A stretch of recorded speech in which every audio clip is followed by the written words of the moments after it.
So my first encounter with mental illness, I think when I was very young, it came from family.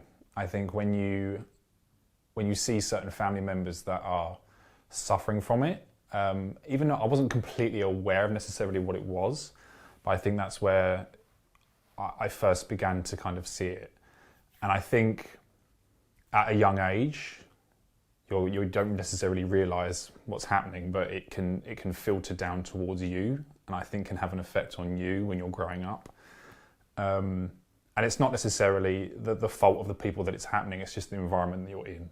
And I think over time, it kind of began to develop itself in various ways. So mental illness within my personal life has come in various forms in different ways.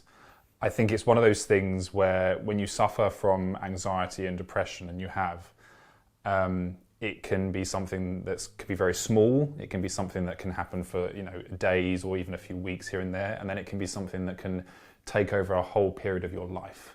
Even I've had periods where it's been a whole winter where something has happened.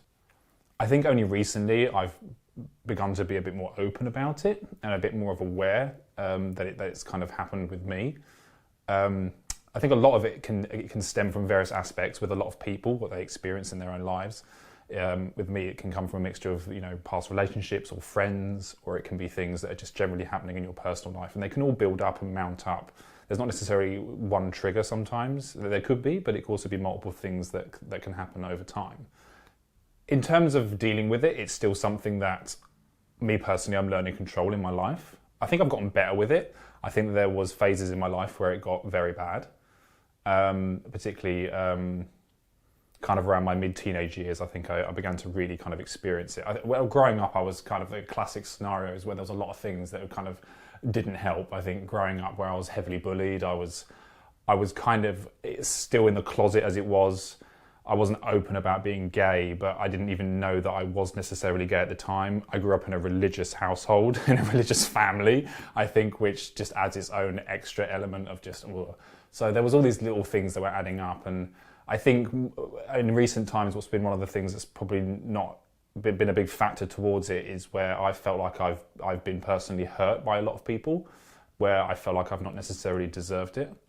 And when you put in so much effort towards certain friends and certain people and certain things happen, I think there's lots of triggers that just add up and don't really help with it. So dealing with mental health in the work environment can be linked to a lot of things that happen in your personal life as well. I think with me, it's all about balance. And that's one thing I've been learning to try and get, particularly in the work world, where you have to have a balance of making sure that you're working hard, but you're having your personal life as well, and you're having time to just take time out, basically, and to kind of breathe and just focus. In my previous work roles that I've had experiences where it's been physical, and that was something that I didn't necessarily know about. And this is where, with mental illness, a lot of people just think it's something where you might feel down, or it can be a brief period, as opposed to an actual disease. And this is where I kind of discovered it when I had panic attacks. And it was quite embarrassing looking at it when it happened.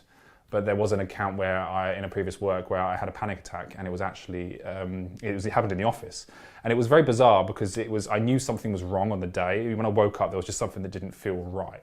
It wasn't because of a specific thing that I was thinking about. It was just my brain was going off in its own weird direction, and it was the end of the day, and it just hit me, and my body reacted. And I began to, I remember my whole left side of the body going, so naturally I'm thinking, is this a heart attack? I couldn't breathe. And I just I completely broke down. It was weird. I was shaking, and they ended up having to call the paramedics. And I'd never really experienced it to that extent before, where paramedics were involved. Probably working in the film industry and TV industry and doing this role that I do is, in paper, it's probably not the best thing to do when you suffer from aspects of anxiety and depression. I think when you work and you have to lead a team, and you also act as a producer and you're working on projects, it can be a very stressful environment. The funny thing is, though, is that I thrive off of doing things where actually there's a lot going on and there's a lot of elements. And if I'm in control of that and I can help lead a team and I can help have that trust element, I actually love that. it could then be something else that's very small. It could be another small project or something small in personal life that could be a little trigger that could then set me off inside. It's very weird. I think what's really important and what's important about the company that I work for now is having that flexibility and having people that work in your company that can help understand what mental illness is really helps. They don't necessarily have to have experienced it themselves, but to kind of be open and just aware. And that way, if I'm able to make them aware that there might be issues that I'm suffering with as well, and then that communication is out there, it can help the work environment. It doesn't mean you have to go into detail about what you're suffering through or things like that, not at all. It just means that, you know, there could be days or could be things where there is an issue, and if they're aware and understand that you suffer from certain things, it just helps in the long run. I think it's all that thing of just being a bit more open about it, and the idea of it's okay to not be okay. One of the things that happens a lot with mental illness, sometimes with depression and anxiety, is you put yourself in a hole and you kind of shut yourself off and you close yourself off a lot. And there can be periods where you just don't want to talk to people. So I think from a support network, it's obviously friends and family are a great thing to have. And sometimes it's okay to make them aware of what you're going through, but let them know that just because you might not necessarily respond all the time when you're going through a particularly dark situation doesn't mean that you don't care about it. And there's things that I've discovered over time that can help with it. I love now taking time out. I'm into like meditation and all that kind of thing. And I love kind of just finding a place where I can go, and particularly where I live in my sort of hometown, and just taking a moment out to just relax and be in an environment where I can just be calm. And you can apply that to work as well. Just take 10, 15 minutes out if it's on your lunch break, or just doing something where you're just kind of out of that world, out of that environment, and just taking the time to calm. And I think there's a physical thing as well that really helps me in terms of, better than any therapist, which is animals. Like, I personally love animals. So if someone gives me a cat or a dog, I'm instantly calm. I'm just like, oh, that's so much better. Just know that there are always people out there that are suffering from it in different aspects. You're not alone with it. And it can take time. It can really take time to get yourself better, or to get yourself in a more secure place. Do it as baby steps.